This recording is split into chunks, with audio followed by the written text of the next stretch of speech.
Bonjour à tous, aujourd'hui nouvelle vidéo, on va continuer sur les failles web et là on va parler d'une faille qui est très importante et beaucoup trop encore vue sur certains sites, c'est les failles d'injection SQL.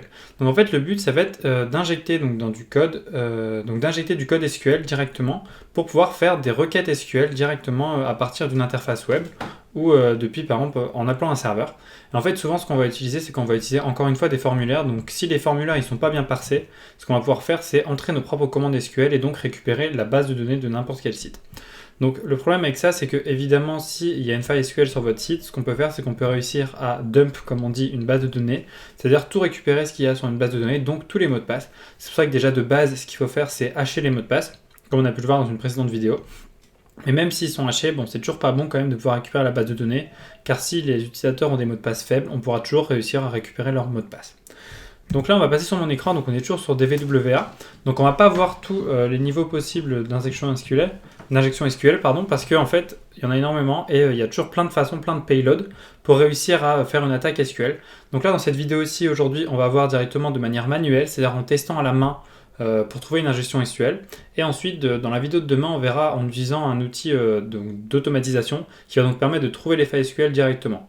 Donc évidemment, c'est toujours mieux de comprendre tout d'abord la théorie donc en faisant de manière manuelle et ensuite, si on a bien compris, de pouvoir passer au côté automatique.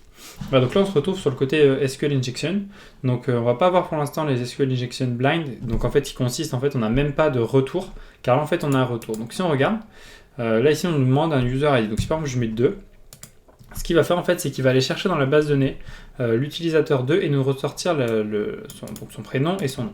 Donc si on regarde un petit peu la source ici, donc si on regarde, donc on a encore du PHP et ce qui nous intéresse c'est surtout ici. En fait ici on va avoir une query. Donc cette query c'est une query qui va donc faire un appel à la base de données. Donc cette query elle veut dire select first name last name from users where user ID est égal à ID. Donc avec $ID c'est ce qu'on passe en paramètre en fait. Donc en fait ici ce que ça va faire c'est que ça va sélectionner le prénom et le nom dans la base de données utilisateur avec comme condition que l'ID de l'utilisateur c'est l'ID qu'on a rentré. Donc en fait c'est bien ce que ça nous ressort. Et donc du coup, ce qu'on va faire, le principe d'une injection SQL, c'est qu'on va essayer de remplacer ici ce qui se passe là pour mettre notre propre requête. Donc bon, là ici on a accès au code source, mais bon évidemment sur les sites internet de base on n'a pas accès au code source du serveur, car là ici c'est le code source du serveur. Et donc du coup, bon évidemment si vous voulez trouver et mieux comprendre les failles SQL, il faut d'abord un peu appréhender le langage SQL. Donc il y a énormément de tutos sur internet, si j'y pense je vous mettrai quelques liens en description. Et grâce à ça en fait vous comprendrez mieux comment fonctionnent les injections SQL et comment s'en prémunir. Donc du coup là si on tape par exemple un autre ID 3 etc, donc bon on voit bien que ça fonctionne. Donc un peu il y a plusieurs manières de tester en fait des injections SQL si ça fonctionne. Donc déjà il y a par exemple il y a des commentaires en fait en injection SQL qu'on peut essayer de taper. Donc en fait ça va dépendre du langage parce que il y a plusieurs langages, il y a plusieurs types de bases de données. Donc par exemple il y a la base de données MySQL, il y a les bases de données MariaDB, donc maintenant il y en a beaucoup plus qui sont utilisées en MariaDB, il y a aussi du NoSQL, il y a plein de façons en fait. Si on ne le sait pas, le but c'est d'abord de trouver un petit peu laquelle c'est. Donc en fait on peut essayer par exemple de taper les choses qu'on connaît de base.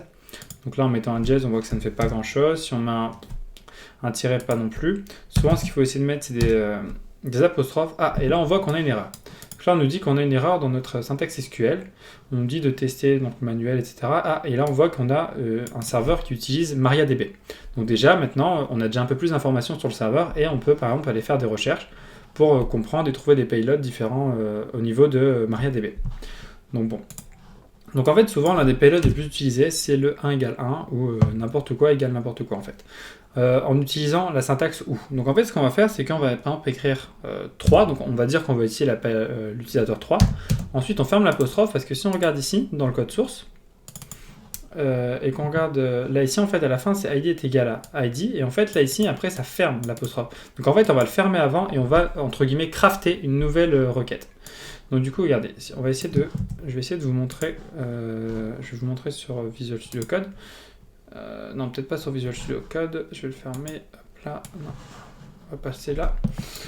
Alors, voilà, donc on va fermer tout ça. Je vais vous montrer directement ici en fait. Voilà, donc si je vais là et que je tape ça. Alors si on regarde ici, nous si on veut, donc là on va dire que là je vais mettre l'ID 3. Et en fait ce qu'on va utiliser c'est l'union. Tout d'abord on va utiliser le OU. Donc en fait c'est soit, en fait dans notre condition ici, donc ça va être soit l'user ID est égal à 3 ou par exemple 4 est égal à 4. Donc ça c'est quelque chose qui est vrai. Donc en fait, toute cette assertion-là, elle va fonctionner. Donc en gros, ça va sélectionner tous les prénoms et noms de tous les utilisateurs. Et c'est ce qu'on veut en fait. Ça va nous permettre donc de récupérer la base de données. Donc ça, c'est donc là j'ai mis mais en fait c'est un OR car c'est en anglais. Et donc du coup là, c'est grâce à ça. Donc en fait, ici, nous, ce qu'on veut, c'est juste cette partie-là. Et donc si on utilise juste cette partie-là, donc OR 4 égale 4, et on referme ici, ça. Donc soit on referme avec un apostrophe, ou sinon on peut mettre un jest, car un jest ça va être un commentaire en fait en MariaDB, donc en gros tout ce qui va se passer après on s'en fout. Et donc si je tape ça, on voit bien que là ça nous a ressorti tous les noms d'utilisateurs et tous les prénoms et tous les noms de chacun des utilisateurs. Donc là on voit bien qu'on a ici une faille SQL. Donc si maintenant on retape ce qu'on a mis, sauf qu'on va utiliser donc le langage SQL, on va faire une union. Donc ça veut dire que là on a fait une première requête et maintenant on va faire union. Donc là c'est pour faire l'union avec une autre requête SQL. Donc union select, et qu'est-ce qu'on veut par exemple sélectionner? On va par exemple sélectionner first name. Alors souvent quand on a ce genre de façon de faire, en fait, ici on voit bien que ça va récupérer deux éléments. Donc il faut absolument qu'on récupère deux éléments aussi pour qu'ils puissent nous les afficher directement là à la vue. À la différence des SQL Injection Blind, où en fait on n'aura pas du tout de retour visuel, et en fait ça va être par rapport au temps de réponse qu'on va pouvoir essayer de déterminer un mot de passe ou récupérer une base de données. C'est beaucoup plus compliqué, on verra ça dans une prochaine vidéo. Et donc là du coup ce qu'on va faire, c'est qu'on va récupérer first name, virgule, password, parce que souvent c'est password, parce qu'en fait c'est à force de faire que vous allez vous rendre compte qu'on connaît les noms qu'on utilise. Donc du coup from users, et voilà, et donc là du coup on ferme, là normalement c'est fermé avec du coup le slash, et donc du coup si je submit, là ça va d'abord nous faire notre première requête qu'on avait mise, donc celle pour récupérer les prénoms et les noms, et ensuite on a notre autre requête qui a été faite pour récupérer le nom d'utilisateur et le mot de passe. Donc là on a bien récupéré le mot de passe de tous les utilisateurs sur la base de données. Bon là, comme vous voyez, ils sont hachés. Donc du coup, quand ils sont hachés, logiquement, on ne peut pas les récupérer. Sauf si l'utilisateur utilise un mot de passe qui est dit déchiffrable facilement, car c'est un mot de passe pas compliqué comme on a vu dans la vidéo sur les mots de passe. Donc là, si on prend par exemple le mot de passe de admin, donc là, quand vous commencez à être un peu plus connaisseur, là vous remarquez qu'en fait ça c'est du MD5, donc ça a été haché avec le protocole MD5. Et donc du coup, si on essaie de le décrypter, donc là j'ai trouvé un site qui permet de le décrypter. C'est pas vraiment décrypter au sens réel du terme, en fait ça va aller plutôt chercher dans une base de données de tous les MD5 connus en fait. Donc si en fait votre mot de passe il est connu et il est très facilement utilisé, ce qu'on va faire c'est qu'il va être dans des bases de données comme on avait vu dans la précédente vidéo. Et donc du coup si je fais décrypter, voilà, donc il a été trouvé en moins d'une seconde et ça correspond à un password. Donc du coup on a pu récupérer le mot de passe de l'utilisateur admin. Et ça c'est un gros problème, donc c'est pour ça qu'il faut que vous continuez d'utiliser des mots de passe bien plus compliqués, car sinon vous allez vous retrouver dans ce cas de situation là. Et s'il y a des failles SQL sur le site, on pourra toujours récupérer vos mots de passe même s'ils sont hachés.